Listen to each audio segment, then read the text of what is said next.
Hi, did you ever have to stand up for someone or for a cause? Now, if you haven't, we remind you that it's important to have something to stand up for, have a purpose, and go after it and accomplish it. This is Now Tell Us, and I'm your host, Anthony Moirore. At Now Tell Us, we have people come and give us stories, they come and inspire us, they come and teach us on a subject. It's always interesting. And when I say always, today's episode is one of those great episodes. We're gonna have a guest who is known as Lynne Podrat. She is coming here to tell us about standing up for the underdog. If you're ready to meet her, come and join me as I go to meet her and welcome her to the show. Here we go. Let's go.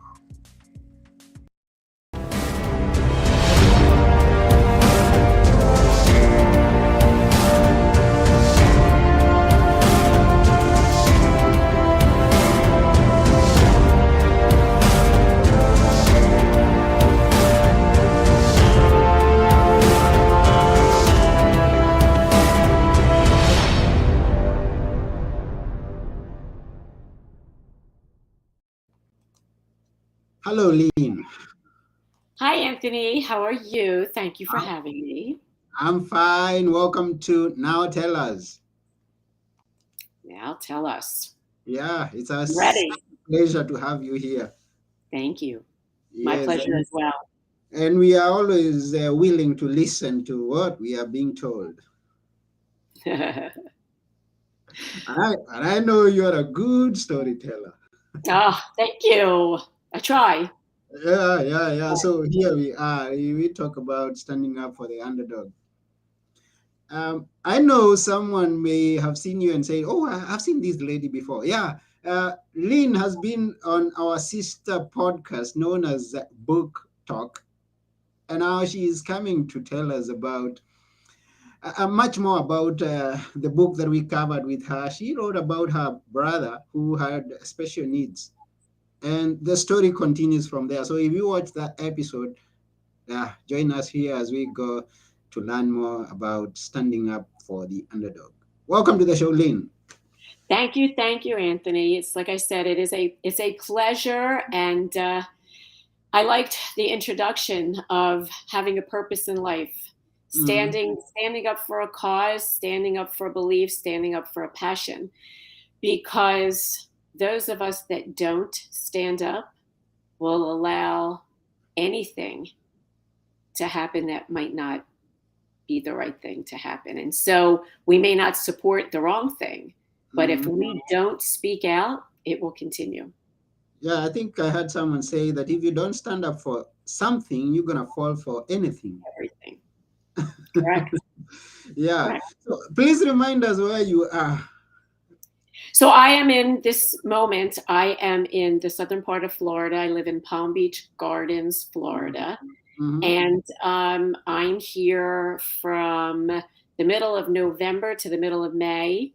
And then I leave the security of the warmth and the palms and I go to Vail, Colorado, where as they say, in the Rocky Mountains where my heart sings. Mm. And but right now I am coming live from Florida because it's gorgeous here in the winter. Beautiful. For Mhm. someone who did not get to hear our other episode, let's introduce that person to your younger brother. So my younger brother's name is Bruce, and this was his story. So I'm just going to hide my face a little bit right now. It's called "Listen to Me: How My Down Syndrome Brother Saved My Life," and basically it was how having a baby brother with Down syndrome influenced my life, a huge influence on my life. It didn't change my personality, but it did really help me. And this is why I say saved my life. We saved each other.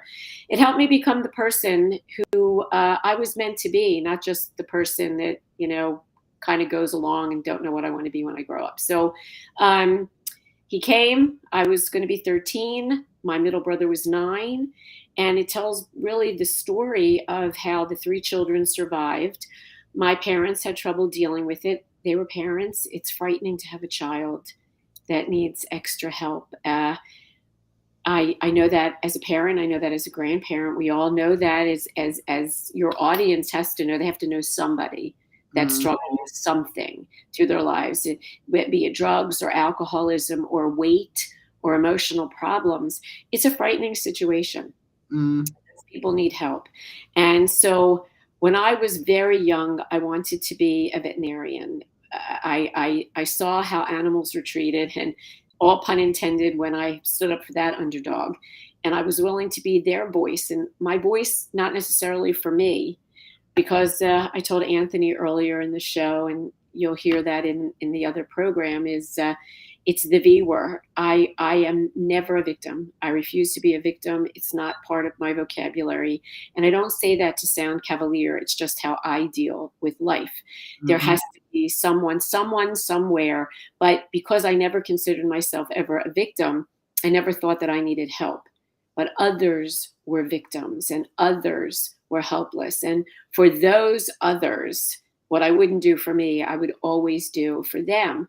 And then after my little brother was born and my parents, dealt with their own issues, and they were going to give him away, and my other brother and I, mostly I, thwarted that.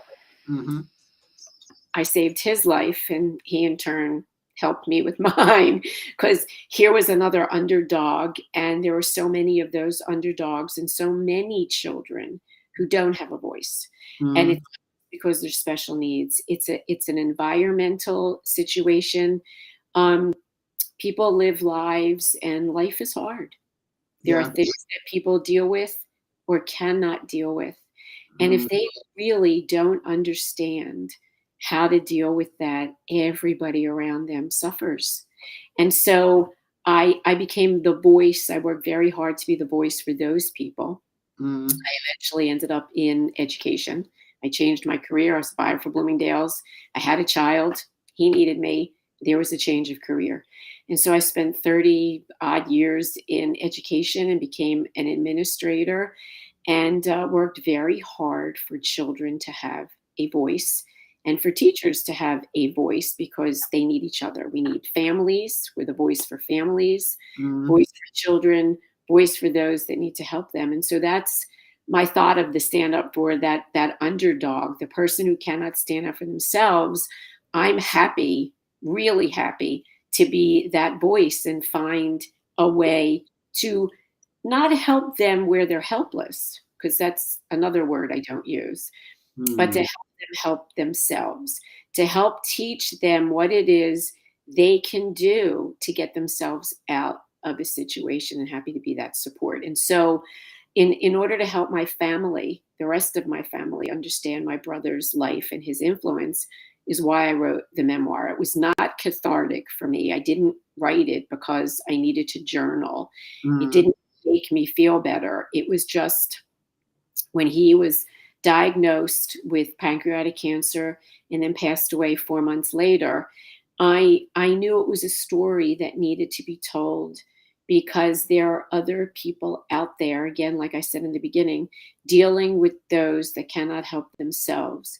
And if my story could give them inspiration, and it was could have been a sad story, but we didn't allow it to be a sad story. There's a lot of dialogue and a lot of humor. My brother was a funny man.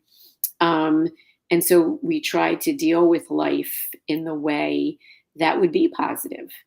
He was a big positive influence in many, many people's lives, no matter what. To meet my brother was to love him. You couldn't go into a room or have a conversation where you didn't walk out and go, I love this little guy. And that's what people said. And so he taught me to be positive that way. mm, He never realized what his life was. He just woke up the morning, he either didn't feel good or he was in pain. And then, the next day would come. And that's a great attitude and a great outlook. And that's a mm, decision. We have to decide on that attitude. We're going to wake up in the morning and we're going to decide that this is a good day that may have problems, but mm, it's not going to be a problematic day. Mm-hmm. There may be situations that are not perfect, but if I choose to still be okay and to still smile, that's my decision. Mm. Period. That is my decision. And so Yeah. the book was written from that point of view. And Mm. that is how I chose to live my life, even talking about him with other people. Yeah, and we appreciate that that you took that step. And when you talk about standing up for the children, what you would learn from the animals, and now coming out and telling the story in order to help someone out there. Now, I've come across a lot of this in this world, the present day generation. They just say that whatever does not affect me does not concern me. Mhm. So, you, with the heart that you have, with the experience of many years that you have, being concerned about those people that are need some assistance, some help, for you to come and be an assistant to them. Where do we start to influence these people to have that heart? How do we all get started to be concerned about those things that are not affecting us? That is such a good question, and it's such an intuitive observation. Mm, So that is a huge part of our listen. The shots of COVID, the being willing to wear a mask. mm, Forget the shot. If you didn't want to take the shot and you wore a mask, or you isolated and you were careful, you were careful, you were considerate. But think about the the population that, had we told the world, if you wear a mask, you protect you, we probably would have had 90% compliance because it was all about them. But mm, we went and told them that if you wear a mask, it would protect everybody else. And that's the attitude of, I'm not being in. I refuse. I refuse to be mm, inconvenienced. I truly believe that my son and daughter-in-laws and my children's generation don't think that way. mm, So there's the positive. It's a great positive. Their friends, their generation, they are interested in the environment. They are interested in how we help each other. My grandchildren are being raised to believe that. So there's Christmas and there's Hanukkah and lots of gifts, and they're spoiled just like all children are. And you know what? You can never be loved too much. So that's mm, not my point of spoiling. There's a good spoiling. But mm, for the 2 days, and Hanukkah is 8 days for any of your audience that doesn't know that, Christmas is the 12 days if you celebrate it that way. But my grandchildren are being raised that 2 of those days, it's all about giving back. mm, It's all about either cash or gifts or stories or volunteering, but it's all about giving back. So I take hope in watching that generation. So, mm, what do we do with the generation that's somewhere in between? All we can do is educate. Education is a big, big thing. If mm, people do not appreciate why we ask this of them, it won't get done. mhm, But I believe that if they appreciate the why, people don't want to just be told what to do. It's my mm, constitutional right. You can't tell me what to do. Okay. So I'm not going to tell you what to do, but I'm going to ask you. mhm, I'm going to explain a situation, and I'm going to ask you how we make it better. And I think that if we ask more people to get involved that way, mhm, that can be the change, as opposed to, you join an organization and I want you to volunteer for 10 things. Well, it's a little daunting. But you mm, join an organization and somebody calls you and says, could you call 3 people and ask if they can come? Or could you come 15 minutes earlier and help put out the flower arrangements? mm, Everybody's willing to do that. They don't want to be inconvenienced, but they're all happy to be asked to be included. And I think mm, that's where we have lost it. We don't ask. We're so busy, and I text as much as anybody else. And I'm on Instagram and I'm on Facebook and I'm on all of it. I am. So Mm-hmm. I don't stand in judgment when I say this. This is not judgment. I think we've lost the touch of the ask. Mm-hmm. We've lost making the phone call. You could text someone and that's fine. Listen, it's still communicating. But everybody doesn't know. Everybody might want to help, but nobody knows how to do the offer first. Mm-hmm. I think that people won't offer, but if you ask them, I would have to say half of those people that didn't know what to do wouldn't say no. They'd be flattered that you thought enough of them to ask. And I think that that's what we've lost. We're so busy throwing out information as opposed to giving them a reason. Mm-hmm. Like if you don't stand up for a cause, they may not know how to stand up for that cause. So if I don't tell you what standing up could look like, Mm-hmm. then you don't know how to do it. So it's not fair for me to expect you to do something if I don't tell you or explain it or demonstrate it or model it, what it should look like for you to be able to accomplish it. So that's the education part, where just like, that underdog. So we have children in a classroom and we expect them to write a paragraph. So again, I hate this. Any education that's listening to this, I'm dead set against what I did my summer vacation. I hated that. I hated writing, and I'm an author, so that was it. But if I tell you to write this is the topic, you have to write a paragraph, but I don't show you what a good paragraph looks like and sounds like, how could I possibly expect you to live up to that expectation? If you don't know what it is, how do you do it?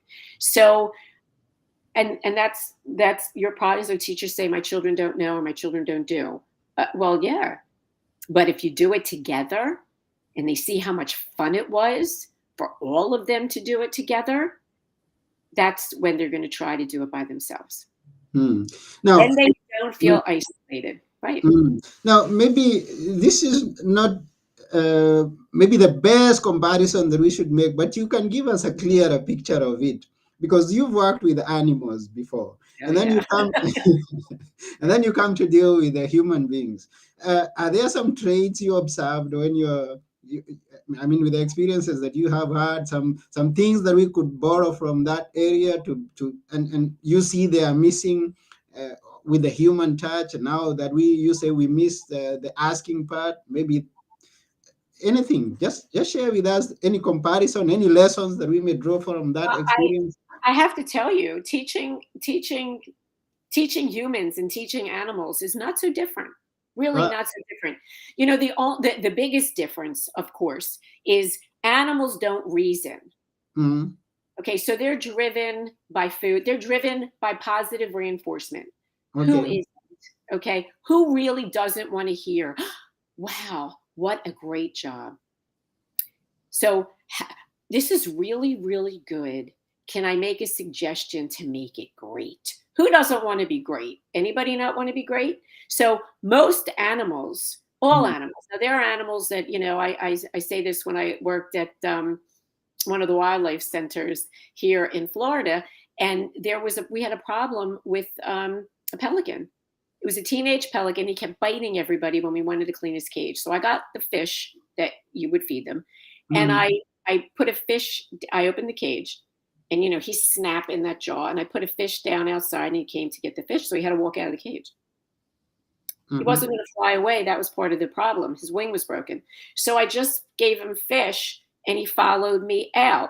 Well, if you don't think he put together, I go with her, I get fish. That's the only reasoning that they know. There's no, well, what's in it for me? Gee, if I don't follow today, should I feel like humans do that, but animals don't.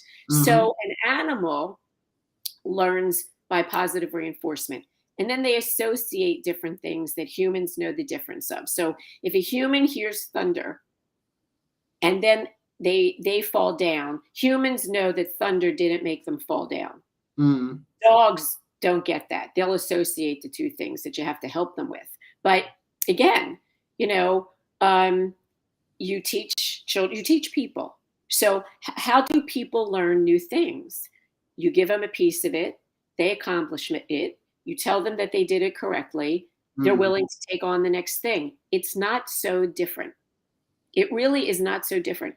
And those dogs or animals that deal with anxiety, just like people deal with anxiety, you know, people lash out because they get defensive. They don't understand. People don't lash out because they woke up in the morning and said, gee, who can I yell at? That's not it.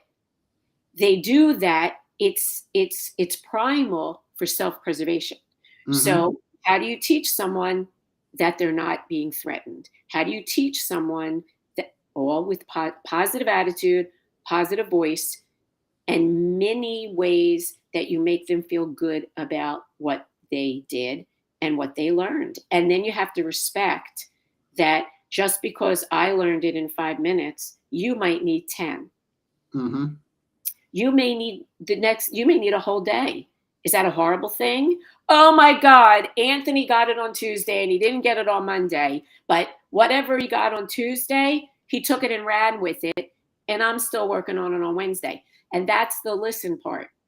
We have to listen. We have to, and I don't mean just I hear your words and I hear want, want, want, want, want, like, Mm-hmm. yeah, like what we say animals hear.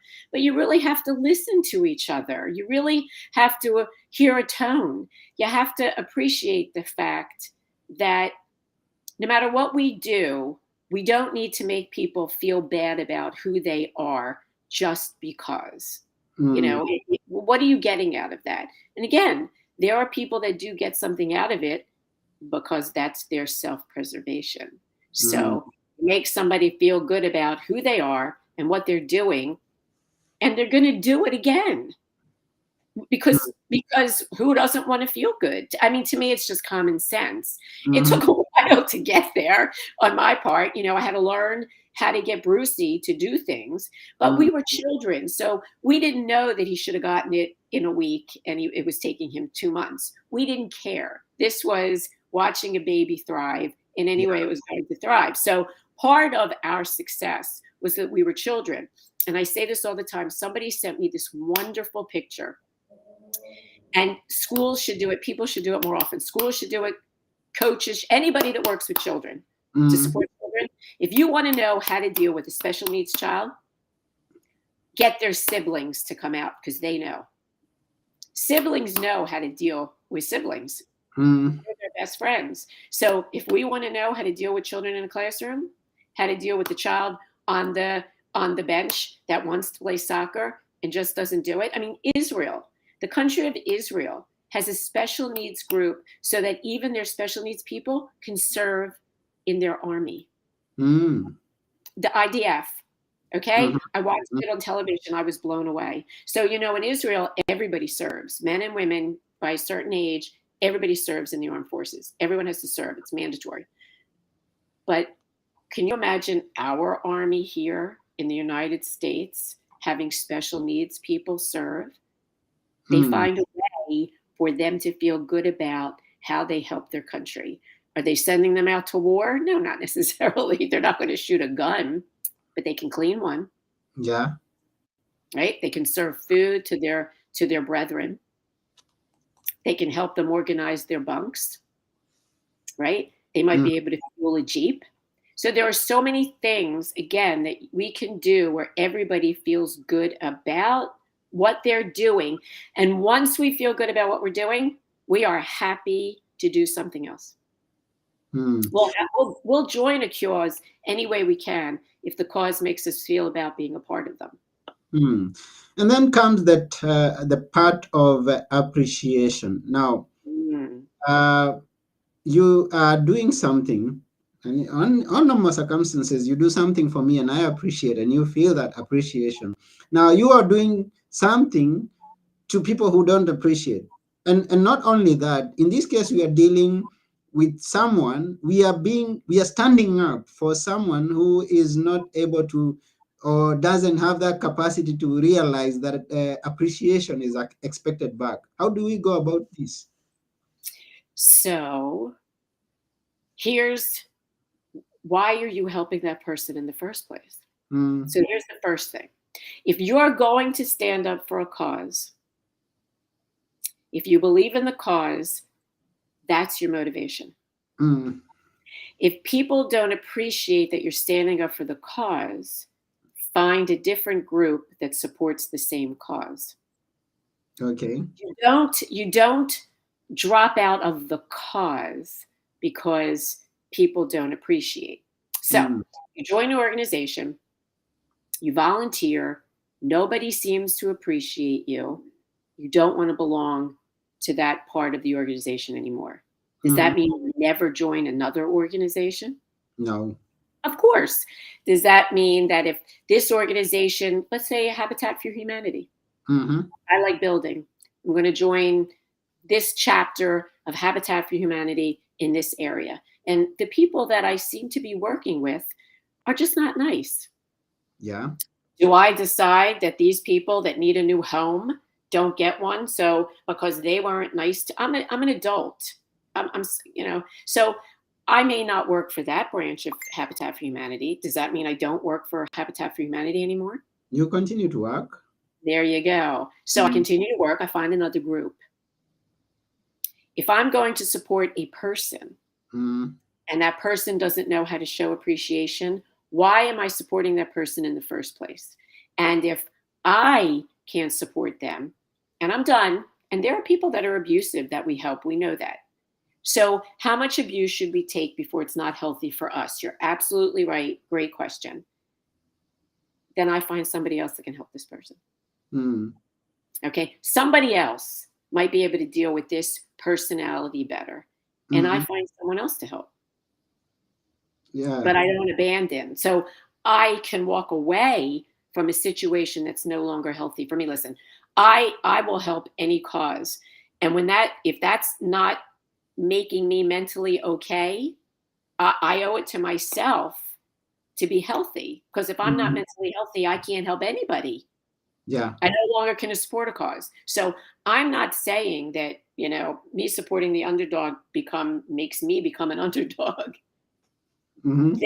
I find something else. I don't abandon the cause because I'm not getting out of it what I thought I should. First of all, Mm-hmm. I don't join anything because I think I'm going to get something out of it. I go in eyeballs first of what, it's not a what's in it for me, but I have to feel good about it myself. I'm not going up for sainthood. I'm Mm-hmm. just, no matter what your audience thinks, I'm just not that nice. I'm not going up for sainthood. But I don't abandon the cause. That doesn't accomplish anything. Mm-hmm. And then it negates my voice. So if I think my voice is important and I want you to hear me, I find another way to be heard. Mm. So again, there are different ways that we can stand up for people and causes. We don't have to sit on a board. We don't have to make speeches. Everybody's not like that. Everybody can't be a leader. If everybody was a leader, there would be nobody to lead. Mm-hmm. So that's okay. You Mm-hmm. do what you want to do. And because if everybody did this much, we have a this much now. And then if everybody does this much, you can't see my hands, we have a this much. Yeah. So the more voices there are, the more successful we are together.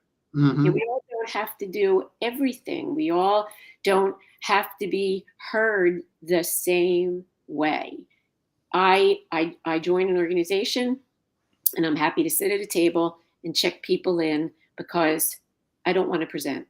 I'm shy and I'm an introvert and I don't want to present. But I Mm-hmm. certainly can sit at a table and have people check in. And that's how I meet those people. And that's how they get to meet me. And I don't have to be uncomfortable. Mm-hmm. But I just helped out, and the people that are comfortable presenting, the people that are comfortable serving, the people that are comfortable in technology and running this program can now do that because I took on something else for them. Mm. So it doesn't have to be big, just has to be something. Mm. Are you still actively looking for opportunities where you can be of help to stand up for another? There's a great organization in Florida, and it's all over the United States. It's called Take Stock in Children, and we mentor disadvantaged youth, be it financially or for whatever, from middle school through high school, through graduation of high school, and they get scholarship for college. We help them through that. So I do that. My mentee is a senior. I just met with her this morning. There's also the Literacy Coalition in Florida, all over Florida, Palm Beach County, which I live. And part of them, they do adults and children, and I tutor. Listen, I was in the classroom. Kids are my passion. So I tutor 2 days a week. And then even though I'm in Colorado, I do it virtually all summer. So there are, and now I just joined, there's Florida Atlantic University has a branch where they have educational programs for seniors and they need volunteers. So I just volunteered for my first one. And not only did I get to volunteer and help people check themselves in and get them seated, put walkers somewhere else, whatever they need. I got to listen to a phenomenal lecture on Gershwin. I got to hear Gershwin music. It was a win-win situation. So there are many ways, especially for retired people. There are high schools do a wonderful job having their students have to get extracurricular activity by volunteering because colleges demand that. But adults don't necessarily have that. They're working full time, they're raising their children. Oh my God, I'm so busy. What do I do? But there are so many organizations. And then once I retired, it was all about giving back and bringing people over to the dark side with me to give back. So I have brought people in to take stock with me. I've gotten other people to do tutoring that aren't teachers. They just loved listening to me talk about the little kids, and they wanted that. They wanted to be in that classroom, helping kindergartners, first, second, and third graders read, learning to read, supporting reading, telling stories. They like children. They don't have any of their own. So it's, you don't have to look at somebody and say, do this with me. But it's, I love doing this. It's so much fun. Have you considered that? That's it. That's all you do is you put the seed. And if you talk about it and you share your experiences, there are people that will rise to the occasion. It takes people longer than others. But I did the wildlife center. And then, so many college students were getting involved. I was taking a volunteer opportunity away from those that were thinking of going into working with animals, animal rescue, wild animal rescue. So I backed off because it just got to the point there were too many of us. Okay. And they needed this for their potential careers. I was doing this because I love animals. So I stepped back, and then I went and I work once a week at an animal shelter. There are dogs that are brought into the animal shelters that have to, adjust, leaving their families, now being in a different kind of cage. And so I'm a therapy person. So I work with them for an hour. I take them out. I let them run in the big cages a little bit. Again, you go out with treats, and they have to learn to trust you, and it takes them a while, which is why I don't always split it. I give them that hour to get to really know me. And then, I take them back, and I try to take them a couple weeks in a row. And then once, then we meet or we talk, or, I email and say, I was comfortable with whatever, let's say Poochie. Poochie's doing very, very well. I don't know that he needs to be on the list anymore. But then I'll go back, and maybe in 4 weeks, he's still in a cage. He hasn't been adopted. He's foaming at the mouth. And I'll think to myself, this is not a dog that's still adjusted. Something else is going on. Can I put him back on that list? So, I still get to be the voice of that underdog. But I am always looking, talking, trying to bring people in to help, because I had a great life. I've been very, very, very lucky. Trauma, pain, whatever you want to call it. But I'm here. I have flourished. I am lucky. I am healthy. I have 2 wonderful children. I have a marvelous daughter-in-law. My daughter's dating a wonderful guy who I love a lot. I have 2 wonderful grandchildren, and I have a good life. Yeah. I have a good life, and there's so much out there that we can do. Listen, I wrote 2 books, but the purpose wasn't write the books. The purpose in my life is, to me, is to give back. And I get so much. If I give you this, which might be a lot, I give you this, I get this. I Mm-hmm. can't even measure what I get back. Mm-hmm. So who wouldn't want it? I don't, I look at people and go, I have no time to volunteer. And I think, you don't know what you're missing. You just don't know what you're missing. Mm-hmm. Different kind of a cause. And again, there are different kind of causes out there that may not be earth shaking, but every piece of back that you give, somebody benefits, and so do we. So it's like, pay it forward kind of thing. Yeah. Just the other thing I thought about the book, because I've had, my teachers. So when I retired, my teachers bought me, as their principal, but Okay. they reached out to say, they have all mixed in high school, especially different levels of reading. And they said, it never occurred to us to try doing this. Oh, you make it sound so easy, because it was the conversation I would have with my brother and what I expected of him. And when I didn't get it, going back to listen to see where it was never, I never put it on him. It took a long time to get to that. Even as a new teacher, it wasn't, my children don't get this. I mean, it was, but then it became, no. They can only get what I've allowed them to learn to get. So where did I lose them? And I would walk in and say to them, not me. We are in this together. It's us against, it's not you against me. It's us against the world. This isn't us. So I lost you. I'm not happy about it. It gave me nightmares. At 3:00 in the morning, epiphany. So my children learned whatever grade I taught, and I taught 1st through 9th. I would say to them, last night, they would say, you had an epiphany, and there's nothing cuter than listening to a 1st grader try to say epiphany. You had an epiphany. I said, I did. It was at 3:00. We know. But I would say to them, we didn't get it. And I need to start from scratch, because I'm not okay with this. I'm not okay that you can't give me back what I think you should know. And that changes an entire mental attitude of those that learn. If I say we're in it together and I say it's not you, it has to be something from me too. That's it. That's a buy-in. That is a total for anybody. For anybody, if it's an us. And I mean, in all honesty, as adults, where do we go where it's just an us? We never just work.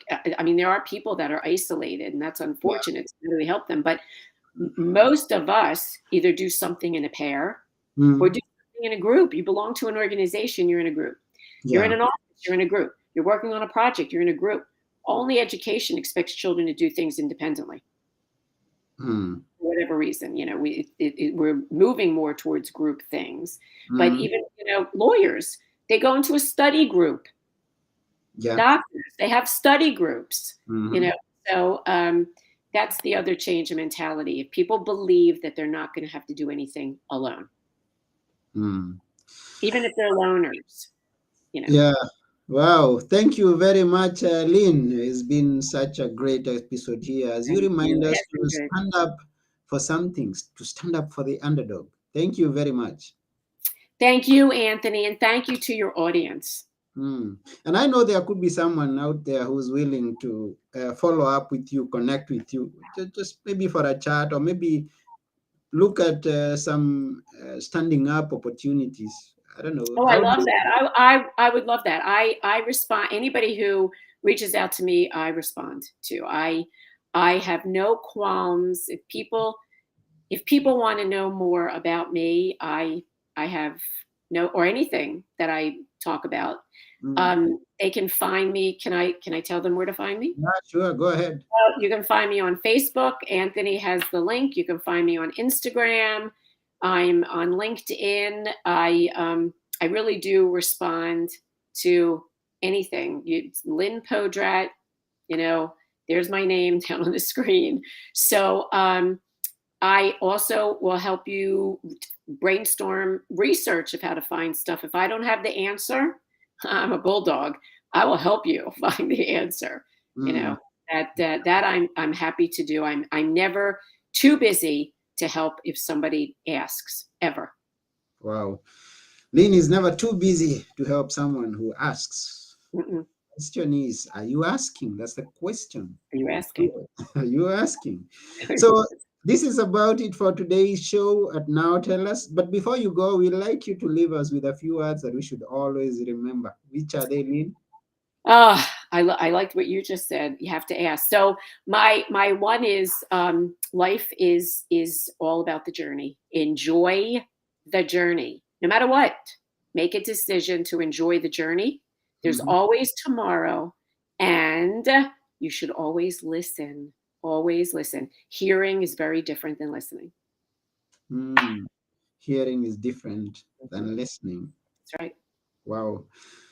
Thank you very much. We appreciate those words, and Yeah. we thank you for taking your time to be here with us. And that's it for today. We thank you, all you viewers or the listeners. If you get to hear this or watch this after we are through, we appreciate your time. Also, remember to share it with other people. Subscribe to our channel, Facebook, follow us, whatever, so that you stay tuned. You keep the notifications on for future episodes. Can I just say one thing? Sure. Those of you that are listening, really share this. Anthony is doing his own service for standing up for people, having inviting people to come on. It's not easy running a podcast and knowing what to ask and having your guest feel comfortable enough to want to share. So listen to Anthony. Tell your friends to listen to Anthony. Wow. Okay. Thank you for that, Lynn. I My appreciate. pleasure. Yeah, so this has been your host, Anthony Moirore, and together with our guest, Lynn Podrat, we are saying bye for now. Bye bye. Bye.